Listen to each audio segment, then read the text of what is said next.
السلام علیکم ورحمۃ اللہ وبرکاتہ. کیا حال ہے سب کا؟ الحمد للہ. نحمده ونصلی علی رسولہ الکریم. اما بعد فاعوذ باللہ من الشیطان الرجیم. بسم اللہ الرحمن الرحیم. رب اشرح لی صدری ویسر لی امری واحلل عقدۃ من لسانی یفقہوا قولی. کل کے پارے کے بارے میں آپ کا غور و فکر کیا کہتا ہے؟ کیا یاد رہا؟ اللہ سبحانہ وتعالیٰ کے ذکر کے ساتھ ساتھ تسبیحات کے علاوہ ہمیں اپنی روزمرہ زندگی میں درود شریف کا بھی ورد کرنا چاہیے، درود شریف کو بھی اہمیت دینی چاہیے. انسان کی عزت اللہ کی نگاہ میں تقوی کے ساتھ ہے. اگر اللہ سبحانہ وتعالیٰ نے ہمیں کوئی خاص صلاحیت دے رکھی ہے، کوئی ٹیلنٹ، کوئی بھی چیز، تو ہمیں اس کو دوسروں کے ساتھ شیئر کرنا چاہیے، خواہ مال ہو یا کوئی بھی نعمت. اور یہ نعمت کے شکر ادا کرنے کا حصہ ہے، اس سے نعمتیں باقی رہتی ہیں. اور جب انسان دوسروں کے ساتھ شیئر نہیں کرتا تو پھر وہ نعمتیں آہستہ آہستہ زوال پذیر ہو جاتی ہیں، دوسروں کے پاس چلی جاتی ہیں. شیطان انسان کے اندر ناشکری کا بیج بوتا ہے. وہ محفل جس میں اللہ کا ذکر نہ کیا جائے وہ قیامت کے دن حسرت کا باعث ہوگی. تو ہمیں اپنی سوشل گیدرنگز اور جو بھی ہماری میل ملاقاتیں ہوتی ہیں یا جہاں بھی ہم مل کے بیٹھتے ہیں، چاہے گھر ہو یا کہیں اور، تو وہاں پر اپنی گفتگو کا ضرور جائزہ لینا چاہیے کہ ہماری دلچسپیاں اور ہماری باتیں کس چیز کے گرد گھوم رہی ہیں. قیامت کے دن صدقہ مومن کا سایہ ہوگا. شفا حاصل کرنے کی نیت سے بھی قرآن مجید پڑھنا چاہیے. خواتین کو غیر مردوں کے ساتھ، نامحرم لوگوں کے ساتھ محتاط انداز میں بات کرنی چاہیے. جچی تلی نپی تلی ضروری بات کرنی چاہیے، مناسب انداز میں بات کرنی چاہیے، تاکہ وہ لوگ جو دل کے مریض ہیں، جن کے دلوں میں خرابی ہے، وہ ہم سے کوئی غلط توقع نہ رکھ بیٹھے. اور یہ عورت کی حفاظت کے لیے عورت کو ایک طریقہ بتایا گیا. جب آپ اچھے سے اچھا کام بھی کریں گے، اللہ کے دین کی خدمت بھی کریں گے، تو بھی آپ کو لوگوں کی تنقید کا سامنا کرنا پڑے گا. ایسے میں آپ گھبرائیں نہیں.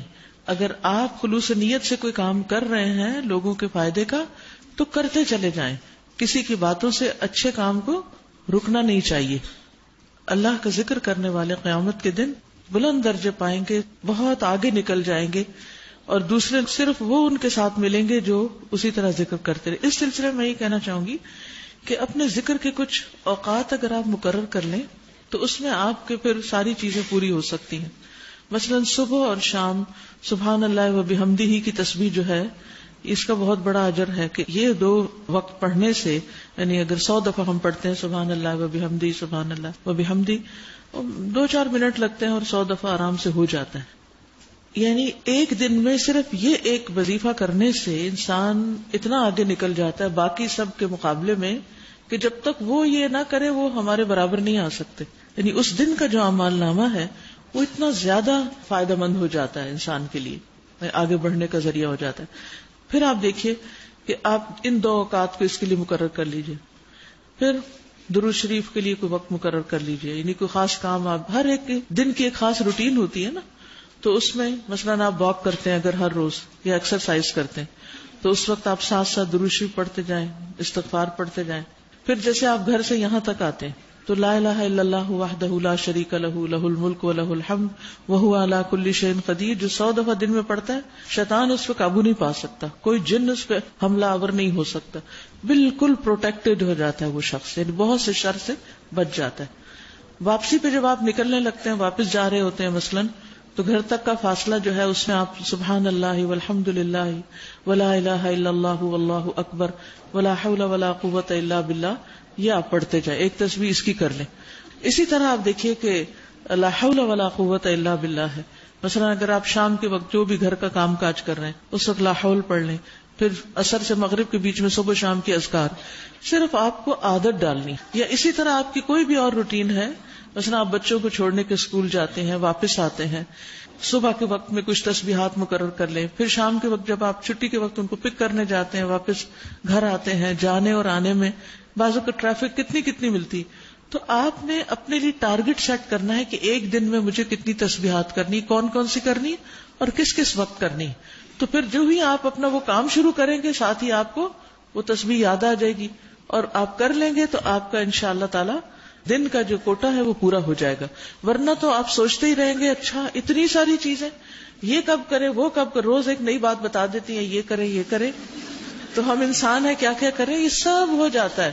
صرف ٹائم مینج کرنے کی ضرورت ہے, طریقہ آنا چاہیے کہ کس وقت میں کیا کام کرنا ہے اور اس وقت کی کچھ پابندی کر لیں. ابلیس جو ہے وہ نعمتوں کا شکر ادا نہیں کرنے دیتا, بدگمانی پیدا کر کے, یعنی ہر چیز کے اندر انسان کیڑے نکالنے لگتا ہے, چاہے وہ ضرورت کی چیزیں ہوں یا پھر انسان ہو یا کوئی بھی, اور اس طرح انسان میں ناشکری آ جاتی ہے. علم حاصل کرنا جو ہے نا وہ افضل ترین عمل ہے, لہذا ساری زندگی کچھ نہ کچھ سیکھتے رہیں اور اس میں یہ دعا کیا کریں کہ ربی زدنی علما, اللہ میرا علم زیادہ کر دے. یعنی ایک تو وہ چیزیں جو آپ نے پہلے پڑھی ہوئی ہوتی ہیں, اور ایک یہ ہے کہ آپ نئی نئی چیزیں مزید بھی پڑھیں, مزید سیکھیں. قرآن غموں کا مداوا ہے, جب بھی کوئی غم دکھ پریشانی ہو کثرت سے تلاوت شروع کر دے. لوگوں سے منہ پھیر کے بات نہیں کرنی چاہیے, تکبر اللہ تعالیٰ کو پسند نہیں. اور اسی طرح خاص بات اپنے چہرے کے تاثرات پر بھی نظر رکھیں اور اپنے ساتھیوں سے کہیں کہ اگر آپ میرے چہرے پر ناگواری دیکھیں تو مجھے بتائیں, کیونکہ ہم خود تو نہیں دیکھ پاتے نا کہ ہم نے کس طرح ناک منہ چڑھائے. یعنی بعض اوقات ہم کسی کی بات پہ جواب نہیں دیتے لیکن ہم منہ بنا لیتے ہیں. تو یہ بھی جو ایک متقی انسان ہے اس کی شان کے خلاف ہوتا ہے. کل جو ہم نے مومن مردوں اور عورتوں کی صفات پڑھی ہیں, ان صفات کا بھی جائزہ لیتے رہنا ہے کہ ہمارے اندر وہ کس درجے تک پہنچی ہیں. بسم اللہ الرحمن الرحیم. الحمد للہ رب العالمین. الرحمن الرحیم. مالک یوم الدین. إياك نعبد وإياك نستعين. اهدنا الصراط المستقيم. صراط الذين أنعمت عليهم غير المغضوب عليهم ولا الضالين.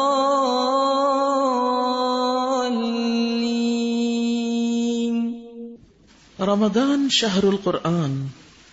رمضان قرآن کا مہینہ. پیج 19.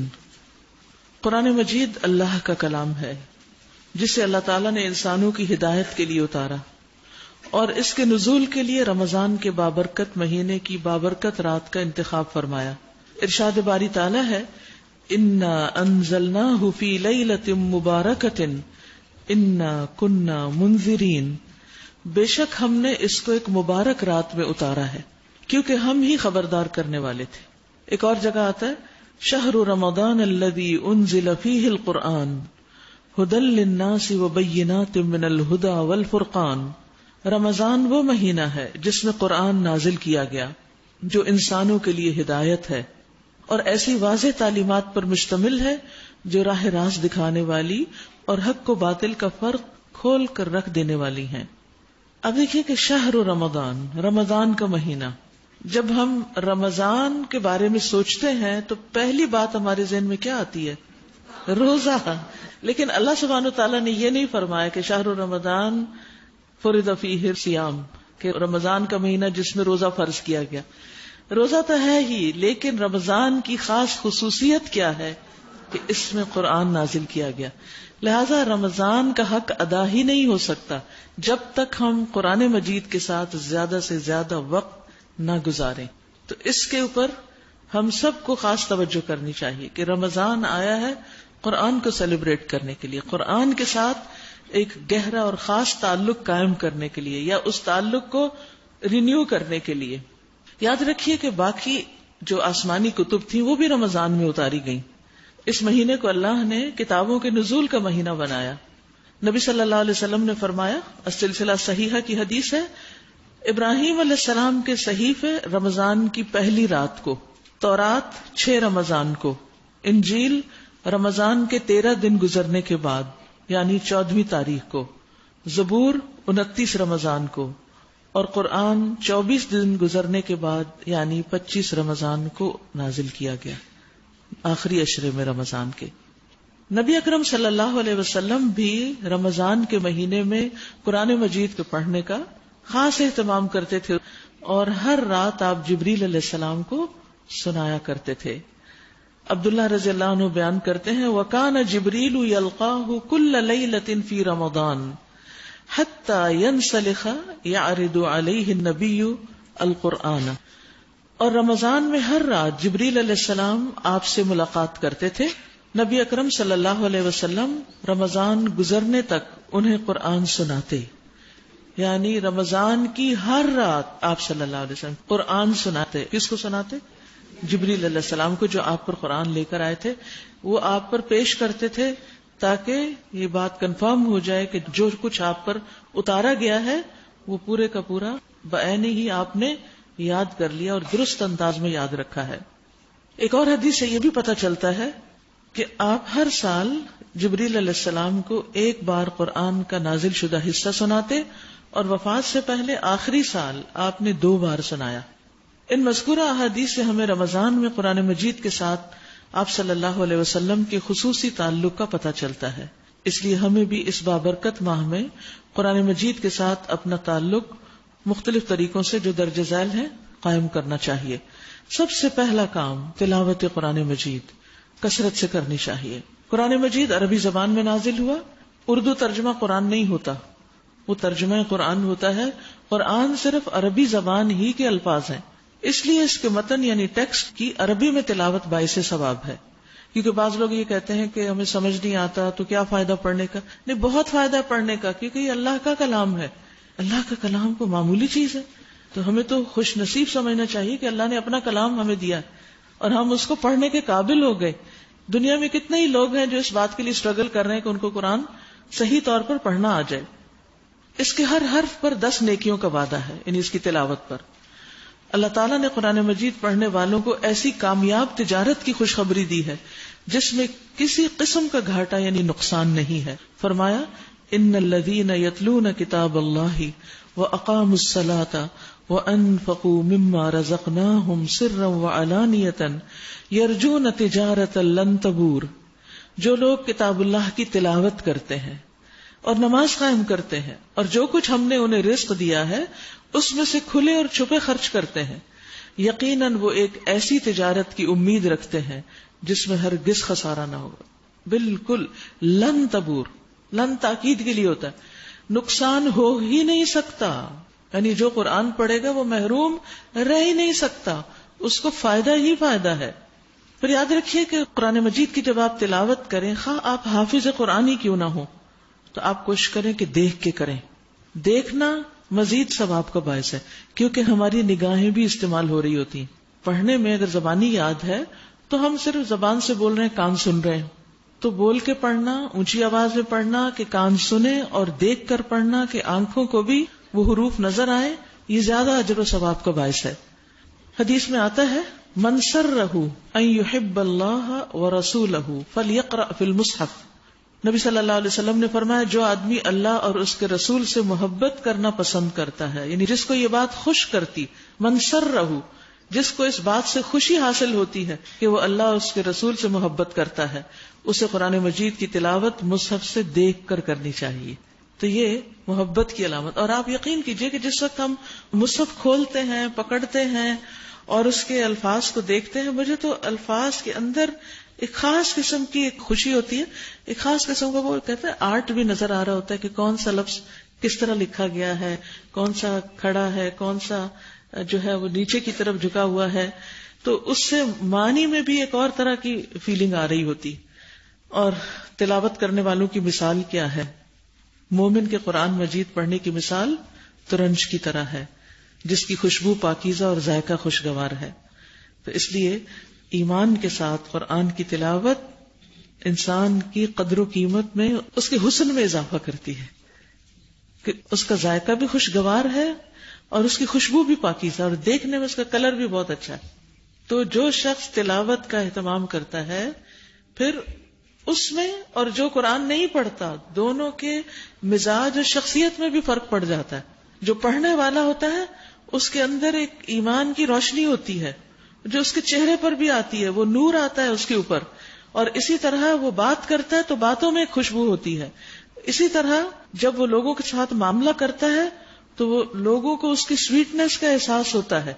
لیکن اگر ہم اس کی تلاوت نہیں کرتے تو یہ فائدے ہمیں حاصل نہیں ہو سکتے. یہ جو ترنج کی مثال دی گئی ایسے ہی نہیں دی گئی. اس لیے تلاوت کا اہتمام صرف رمضان میں نہیں، سارا سال اس کا اہتمام کرتے رہیں تاکہ آپ کے اندر یہ خوشبو آتی رہے. اور پھر تلاوت قرآن قبر کے اندر بھی حفاظت کرے گی. آپ دیکھیے اگر واش روم میں ایک چھوٹا سا کاکروچ بھی دیکھ لیں تو ہمارا کیا حال ہوتا ہے. میں اس وقت ہمیشہ سوچتی یا اللہ تو قبر کے کیڑوں سے بچانا. جب وہ کاٹ رہے ہوں گے اور پتہ نہیں کس کس طرف سے آ رہے ہوں گے، کیا چیز بچائے گی. حدیث میں آتا ہے جب آدمی قبر میں دفن کیا جاتا ہے تو اس کے سر کی طرف سے آتا ہے. اب بعض نے کہا کہ فرشتہ آتا ہے، یعنی عذاب والا فرشتہ یا کوئی بھی چیز جو آتی ہے. یہاں لفظ لکھا نہیں یؤتی الرجل فی قبرہ فاذا اتی من قبل رأسہ، تو جب سر کی طرف سے کوئی چیز آتی ہے تو تلاوت قرآن اسے دور کر دیتی ہے. کیونکہ انسان نے اپنی آنکھوں، اپنے کانوں، اپنی زبان اور اپنے دماغ کو اس کی تلاوت میں استعمال کیا تھا. تو وہ سر کی طرف سے وہ قرآن جو ہے وہ اس چیز کو پیچھے دھکیل دیتا ہے کہ یہاں سے نہیں آ سکتے. جب فرشتہ سامنے کی طرف سے آتا ہے یا جو چیز سامنے کی طرف سے آتی ہے صدقہ اسے دھکیل دیتا ہے. اور جب پاؤں کی طرف سے آتا ہے تو مساجد کی طرف چل کر جانا اسے دور کر دیتا ہے. تو مرد تو مساجد کی طرف جاتے ہیں لیکن کسی بھی خیر کے کام میں یہ پاؤں استعمال ہوں گے تو یہ وہ خیر کی چیزیں جو ہیں وہ قبر میں بھی ہمیں بچائیں گی ان بلاؤں سے. یا اللہ نہ کرے کہ کوئی عذاب کی صورت ہے یا کسی بھی تکلیف کی تو حفاظت کا ذریعہ. تو اس لیے قرآن مجید کی تلاوت ایک روشنی بھی ہے. قرآن مجید قبر میں ایک اچھے دوست کی شکل میں ہوگا، اس سے روشنی ہوگی قبر میں، اس لیے اس کو چھوڑنا نہیں. اب الحمدللہ ہر روز کم از کم جیسے ایک پارے کی تلاوت آپ کرتے تو زبان کے اوپر بھی وہ آسان ہونے لگتا ہے. جتنا جتنا انسان پڑھتا ہے وہ زبان کے اوپر سہولت ہو جاتی ہے. تو پھر سال بھر نہیں پڑھے تو پھر اسی مشکل میں پڑ جائیں گے جب آپ پھر رمضان آئے گا. تو اس کا سلسلہ جاری رکھیں. رسول اللہ صلی اللہ علیہ وسلم نے فرمایا قیامت کے دن، یہ تو تھی قبر کی بات، اب قبر سے اٹھے، قیامت کے دن قرآن ایک ایسے شخص کی شکل میں آئے گا جس کا رنگ اڑا ہوا ہوگا اور اپنے پڑھنے والے سے کہے گا میں وہی ہوں جس نے تجھے راتوں کو جگایا تھا اور دن کو پیاسا رکھا تھا. راتوں کو جگایا تھا، اس سے کیا پتہ چلتا ہے؟ یعنی رات کا بھی کچھ حصہ قرآن پڑھنے کے لیے ضرور رکھنا چاہیے.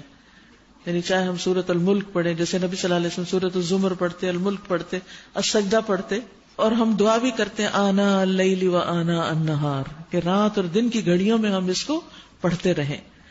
اور خاص طور پر اس مہینے میں الحمدللہ رات کے وقت تراویح پڑھتے، اور سب خواتین تو مسجد نہیں جا سکتی تو آپ مصحف دیکھ کر بھی تراویح خود بھی پڑھ سکتے ہیں. تو اس مہینے میں دوسرے دنوں کی نسبت تلاوت قرآن میں زیادہ وقت لگانا چاہیے، کیونکہ دن میں جب آپ پڑھ رہے ہوتے ہیں تو روزے کی حالت میں کیا ہوتا ہے، پڑھتے پڑھتے حلق خشک ہونے لگتا ہے، پیاس لگنے لگتی ہے، آپ پھر بھی پڑھتے رہتے ہیں.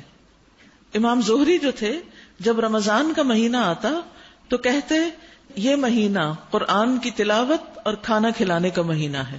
تو وہ حالانکہ محدث تھے، بہت زیادہ علم انہوں نے روایت کیا حدیث کا، لیکن اس کے باوجود رمضان انہوں نے کس کام کے لیے خاص کیا ہوا تھا؟ قرآن کی تلاوت اور کھانا کھلانے کے لیے. ابن الحکم کہتے ہیں کہ جب رمضان آتا تو امام مالک حدیث کی قرات اور اہل علم کی مجالس سے دور ہو جاتے اور زیادہ وقت قرآن کی تلاوت میں گزارتے. عبد الرزاق کہتے ہیں کہ جب رمضان آتا تو سفیان ثوری تمام عبادت کے کام چھوڑ کر قرآن کی تلاوت کی طرف متوجہ ہو جاتے، یعنی زیادہ وقت قرآن کے ساتھ گزارتے. تو دن کا حصہ بھی ہمارا قرآن کے ساتھ گزرنا چاہیے، اور پھر رات کو قیام اللیل یا تراویح اس میں قرآن کا پڑھنا یا سننا یہ باعث شفاعت ہے. انشاءاللہ کل اس پہ بات کریں گے، آج کے لیے اتنا ہی کافی ہے. چلیے قرآن مجید پڑھتے ہیں، آپ دلوں کا جائزہ لیجیے. انما المؤمنون الذين اذا ذكر الله وجلت قلوبهم واذا تليت عليهم آياته زادتهم ايمانا وَإِذَا تُلِيَتْ عَلَيْهِمْ آيَاتُهُ زَادَتْهُمْ إِيمَانًا وَعَلَى رَبِّهِمْ يَتَوَكَّلُونَ الَّذِينَ يُقِيمُونَ الصَّلَاةَ وَمِمَّا رَزَقْنَاهُمْ ينفقون أولئك هم المؤمنون حقا لهم درجات عند ربهم ومغفرة ورزق كريم. 23واں پارہ. وما لي لا أعبد الذي فطرني وإليه ترجعون أأتخذ من دونه آلهة إن يردني الرحمن بضر لا تغن عني شفاعتهم شيئا ولا ينقذون إني إذا لفي ضلال مبين إني آمنت بربكم فاسمعون قيل ادخل الجنة قال يا ليت قومي يعلمون بما غفر لي ربي وجعلني من المكرمين. شروع کرتی ہوں اللہ کے نام سے جو بے انتہا مہربان نہایت رحم فرمانے والا ہے. وما لي لا اعبد الذي فطرني واليه ترجعون. آخر کیوں نہ میں اس ہستی کی بندگی کروں جس نے مجھے پیدا کیا، جو میرا خالق ہے، اس کا مجھ پر سب سے بڑا حق ہے.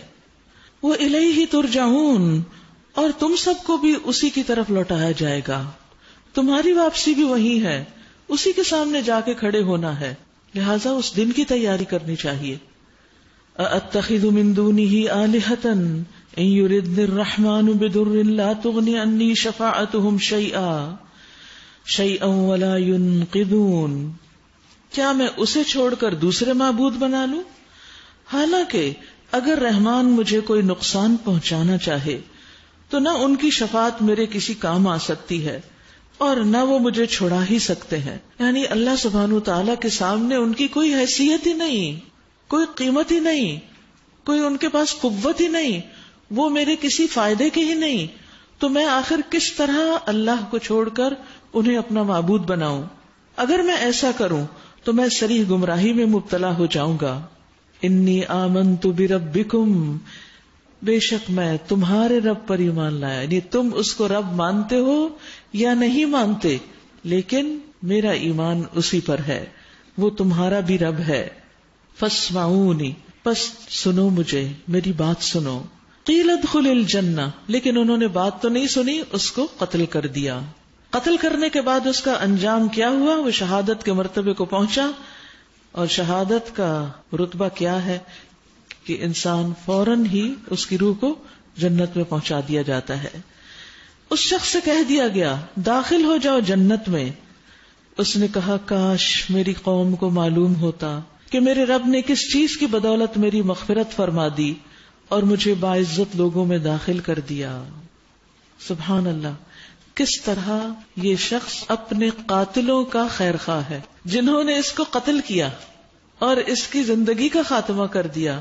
یہ ان کے لیے بھلائی کا ارادہ رکھتا ہے، ان کی خیر خواہی رکھتا ہے. یاد رکھیے کہ بہت بڑی صفت ہے کہ انسان ہر ایک کے لیے دل میں خیر خواہی کے جذبات رکھے، اس کے لیے بھی جو ہمارے ساتھ خیر خواہی کرے اور اس کے لیے بھی جو نہ کرے. اس کی قوم کون تھی؟ مشرک قوم تھی، بتوں کی پجاری تھی، پیغمبروں کی مخالف تھی، لیکن اس کے باوجود وہ ان کے لیے ہمدردی کے جذبات رکھتا ہے. کاش انہیں علم ہو جائے کہ ان کی نجات کس میں ہے، اور کاش وہ دیکھیں کہ تم نے کس طرح میرے ساتھ سلوک کیا اور میرے رب نے میرے ساتھ کیا معاملہ کیا. یاد رکھیے یہ پیغمبرانہ اخلاق ہے. رسول اللہ صلی اللہ علیہ وسلم کے اخلاق میں ہم دیکھتے ہیں کہ ایک یہودی نے آپ پر جادو کر دیا اور اس کی وجہ سے آپ کچھ عرصہ بیمار رہے. پھر جبریل علیہ السلام آپ کی خدمت میں حاضر ہوئے اور کہا کہ ایک یہودی نے آپ پہ جادو کر کے فلاں کنویں میں اس کی گرہیں رکھی ہوئی ہیں جو آپ کے بالوں کے ساتھ گرہیں لگائی گئی تھی. تو رسول اللہ صلی اللہ علیہ وسلم نے کچھ لوگوں کو وہاں پر بھیجا. وہ لوگ ان دھاگوں کو یا ان گرہوں کو نکال کر لائے. اس کے لاتے ہی یعنی قل اعوذ برب الفلق اور قل اعوذ برب الناس 11 گرہیں تھی اور یہ دونوں صورتیں پڑھ پڑھ کر ایک ایک گرہ کھولی گئی اور ان کی گرہیں کھلتے ہی آپ صلی اللہ علیہ وسلم اس طرح کھڑے ہو گئے جیسے رسی میں بندھے ہوئے کسی شخص کو کھول دیا جاتا ہے. پھر آپ صلی اللہ علیہ وسلم نے اس کا تذکرہ بھی اس یہودی سے نہیں کیا، اور نہ ہی آپ کے چہرے پر کوئی ناگوار اثرات دیکھے گئے. آپ نے اس بات کا دوبارہ ذکر ہی نہیں کیا، اور نہ اس کا کوئی شکوہ اور نہ گلہ اور نہ یہ تذکرہ اور نہ یہ باتیں، اور چہرے پر اثرات بھی نہیں دیکھے گئے. سبحان اللہ. آج آپ دیکھیے، اگر کسی کی وجہ سے ہمیں کوئی نقصان ہو جائے اور کچھ نہیں تو چہرے کے تاثرات وہ تو لازم ہے. موڈ کا آف ہونا تو ضروری ہے نا. ہم اتنا بھی نہیں کر سکتے کہ منہ ہی بنا لیں کہ ہمارے ساتھ اتنی بڑی زیادتی ہو گئی اور آپ کہتے ہیں اب آپ ہر وقت خوش اخلاق ہی رہو. جی ہاں، یہی پیغمبرانہ اخلاق ہے کہ کوئی جو بھی کر رہا ہے نا، آپ اپنا ایک اصول رکھیں بنا کے کہ میرا معیار یہ ہے، مجھے اس پر رہنا ہے. کوئی گرتا ہے نیچے تو گر جائے، مجھے تو اس کو بھی پکڑ کے اٹھانا ہے، نہ کہ مجھے اس کے پیچھے مجھے بھی گرنا ہے.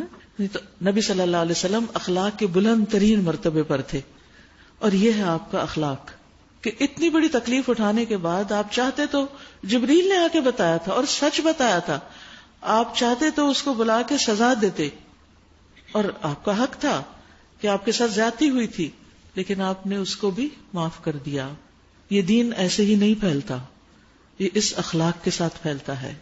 اور جب تک دین کا کام کرنے والے اپنے اندر پیغمبر کی سنت کو زندہ نہ کریں، ان کے اسوہ حسنہ کو اپنا نمونہ نہ بنائے، اس وقت تک برکت نہیں ہوتی.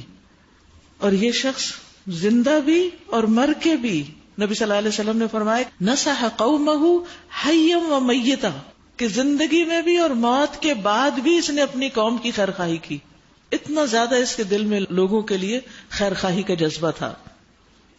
اس کے بعد اس کی قوم پر ہم نے آسمان سے کوئی لشکر نہیں اتارا، ہمیں لشکر بھیجنے کی کوئی حاجت نہ تھی، بس ایک دھماکہ ہوا اور یکا یک وہ سب بجھ کر رہ گئے.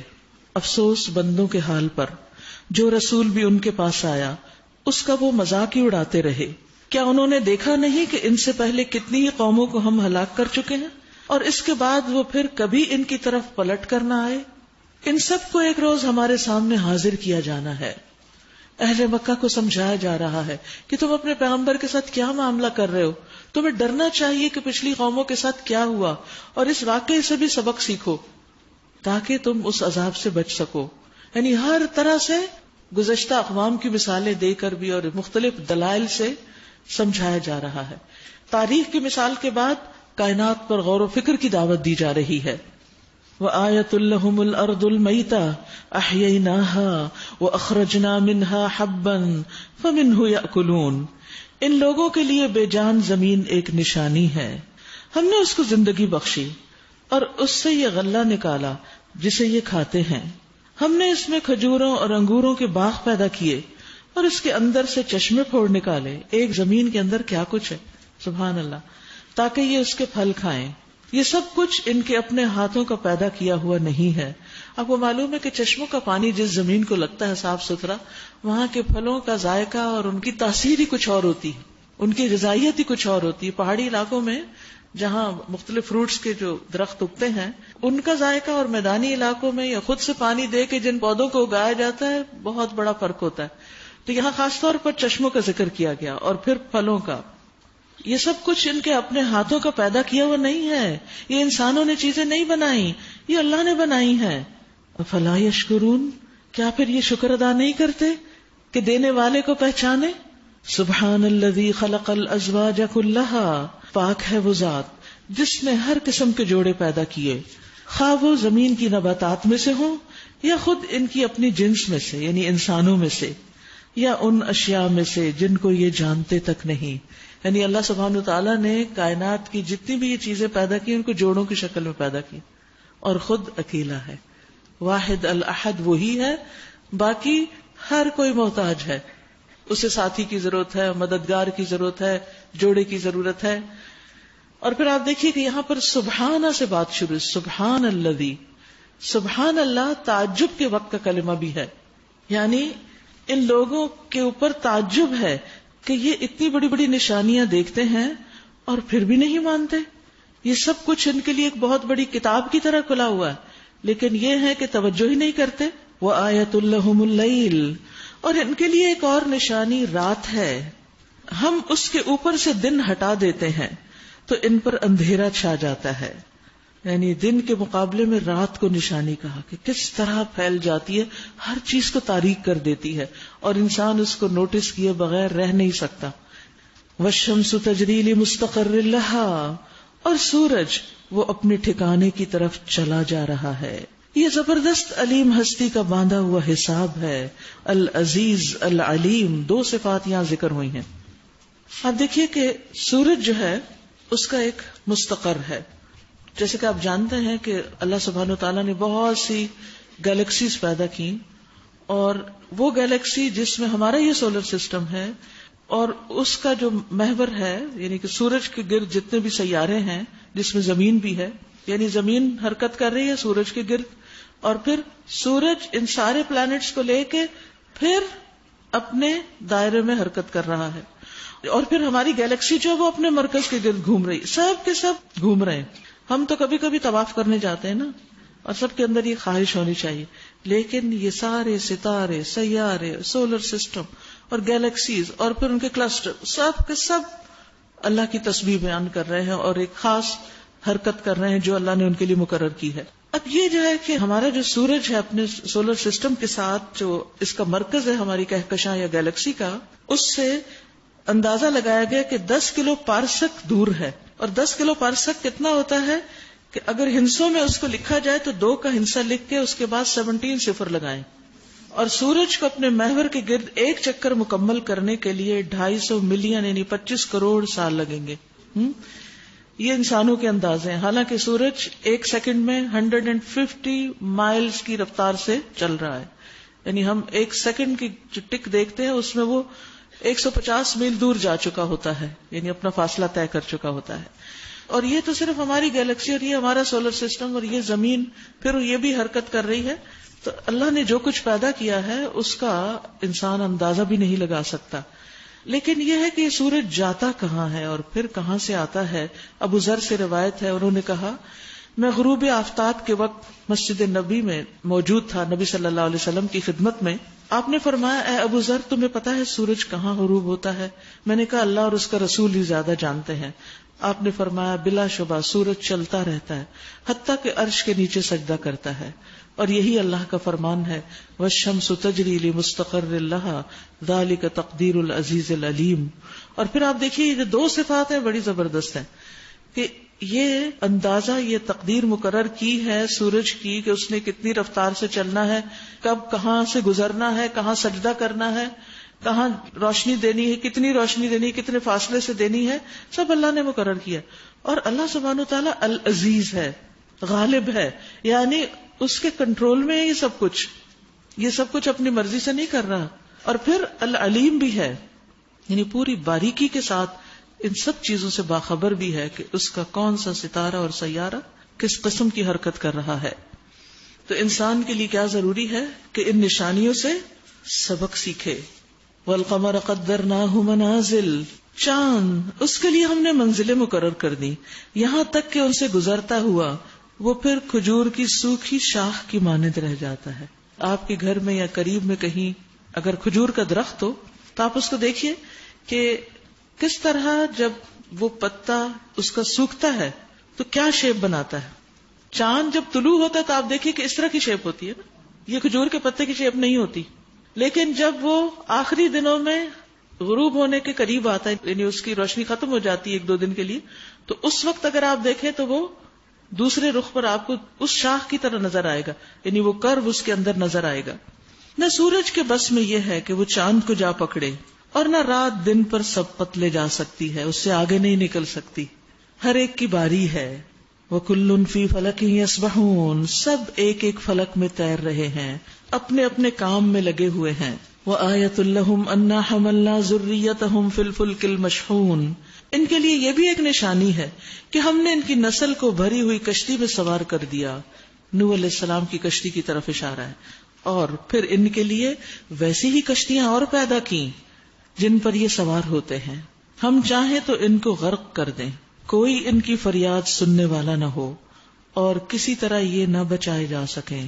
بس ہماری رحمت ہی ہے جو انہیں پار لگاتی ہے اور ایک وقت خاص تک زندگی سے فائدہ اٹھانے کا موقع دیتی ہے.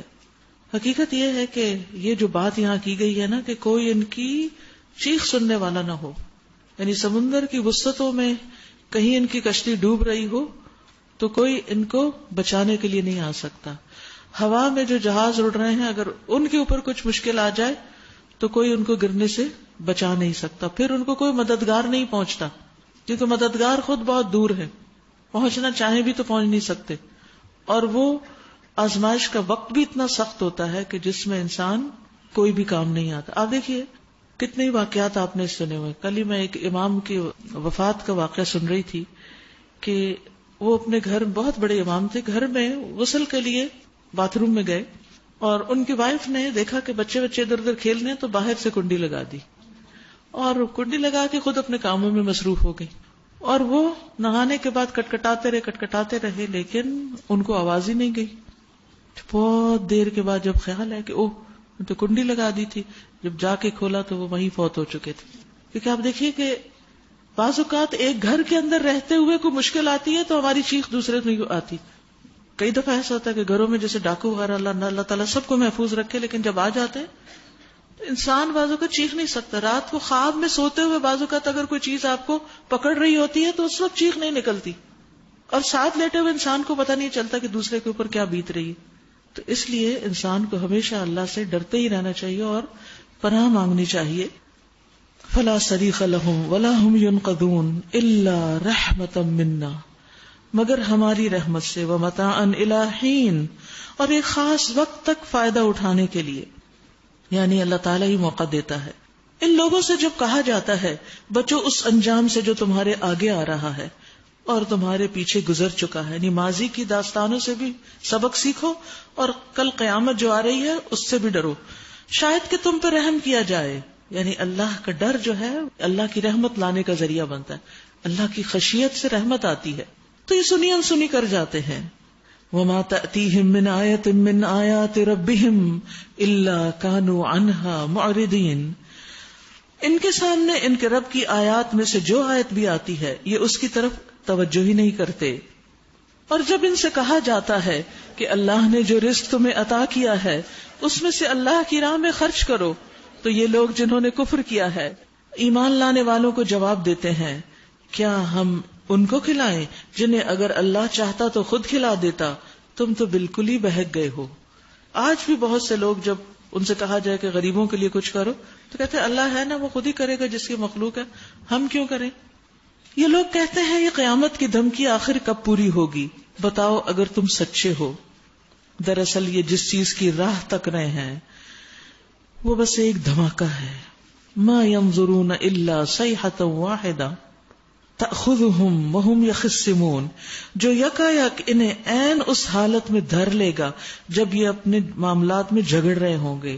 یخصمون یعنی وہ دنیا میں خرید و فروخت کے کاموں میں جھگڑے کر رہے ہوں گے، اپنی مجلسوں اور بازاروں میں بحث مباحثے کر رہے ہوں گے کہ اچانک قیامت آ جائے گی، اور اس وقت یہ وصیت تک نہ کر سکیں گے، نہ اپنے گھروں کو پلٹ سکیں گے. پھر ایک سور پھونکا جائے گا اور یکا یک یہ اپنے رب کے حضور پیش ہونے کے لیے اپنی قبروں سے نکل پڑیں گے. یعنی پہلے دھماکے میں جو زندہ ہے وہ سب مر جائیں گے، اور پھر جب دوبارہ سور پھونکا جائے گا تو نئے پرانے سب کے سب زمین سے اٹھ جائیں گے. گھبرا کر کہیں گے یہ کس نے ہمیں ہماری خوابگاہ سے اٹھا کھڑا کیا. یہ وہی چیز ہے جس کا رحمان نے وعدہ کیا تھا اور رسولوں کی بات سچی تھی. ایک ہی زور کی آواز ہوگی اور سب کے سب ہمارے سامنے حاضر کر دیے جائیں گے، یعنی کوئی بھی پیچھے رہ نہ سکے گا. فَالْيَوْمَ لَا تُظْلَمُ نَفْسٌ شَيْئًا وَلَا تُجْزَوْنَ إِلَّا مَا كُنْتُمْ تَعْمَلُونَ، آج کسی پر ذرہ برابر ظلم نہ کیا جائے گا اور تمہیں ویسا ہی بدلہ دیا جائے گا جیسے عمل تم کرتے تھے. ہر ایک کو اس کے عمل کے مطابق ہی اپنا انجام نظر آئے گا، کوئی اور تو اپنا کچھ بھی عمل نہیں دے گا اس وقت. ان اصحاب الجنت اليوم فی شغل فاکہون، آج جنتی لوگ مزے کرنے میں مشغول ہیں. جنتیوں کو جلد نعمتوں کی طرف لے جایا جائے گا. جنت قریب لے آئی جائے گی. قرآن مجید میں آتا ہے سورۃ قاف میں وَأُزْلِفَتِ الْجَنَّةُ لِلْمُتَّقِينَ غَيْرَ بَعِيدٍ، اور جنت متقی لوگوں کے قریب کر دی جائے گی، کچھ دور نہ ہوگی. جنت بندوں کے لیے سج کر آئے گی پوری زینت کے ساتھ. نبی صلی اللہ علیہ وسلم نے فرمایا بے شک اللہ عز و جل قیامت والے دن جنت کو بلائے گا، وہ زینت اور سجاوٹ اور نمائش اور آرائش کے ساتھ آئے گی. پھر اللہ تعالیٰ اعلان کرے گا میرے وہ بندے کہاں ہیں جنہوں نے میرے راستے میں قتال کیا اور ان سے قتال کیا گیا، انہیں میرے راستے میں تکلیفیں دی گئی، انہوں نے میرے راستے میں جد و جہد کی.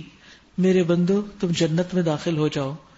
وہ بغیر حساب کے جنت میں داخل ہو جائیں گے. اللہ ہمیں بھی بغیر حساب کے جنت میں داخل کرنا. یعنی باقی لوگ تو حساب کتاب کے لیے کھڑے ہوں گے، لیکن ان لوگوں کو جنہوں نے اللہ کے راستے میں جد و جہد کی ہوگی ان کو بغیر حساب کے داخل کر دیا جائے گا. کیونکہ آپ دیکھیے کہ جو لوگ دنیا میں نیکی کے راستے میں دوڑ رہے ہیں وہ مرنے کے بعد جب اٹھیں گے تو دوڑتے ہوئے اپنے انجام کو جلد پہنچ جائیں گے غیر بعید.